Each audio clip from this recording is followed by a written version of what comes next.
பொறியாளர் சங்கர் படுகொலை செய்யப்பட்ட வழக்கில் கௌசல்யாவின் தந்தை சின்னசாமி திண்டுக்கல் மாவட்டம் நிலக்கோட்டை நீதிமன்றத்தில் இன்று ஆஜரானார்.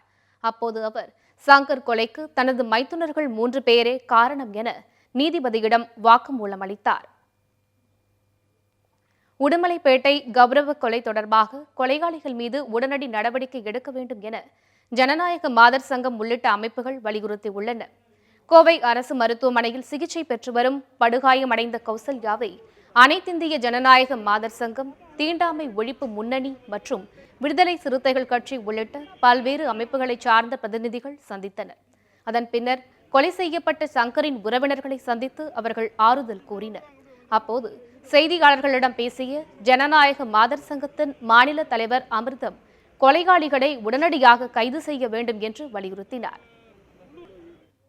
விரும்பி திருமணம் செய்து கொண்டவர்கள் அவங்க சந்தோஷமாக கடைக்கு வந்துட்டு வெளியே போகும்போது இந்த மாதிரி திட்டமிட்டு கொலை என்பது நடந்திருக்கிறது அப்படிங்கிறது தீண்டாமை ஒழிப்பு முன்னணி சார்பாக, விடுதலை சிறுத்தைகள் சார்பாக, அனைத்திந்திய ஜனநாயக மாதர் சங்கம் சார்பாக, இந்திய ஜனநாயக வாலிபர் சங்கம் சார்பாக கடுமையான கண்டனத்தை நாங்கள் தெரிவிக்கிறோம்.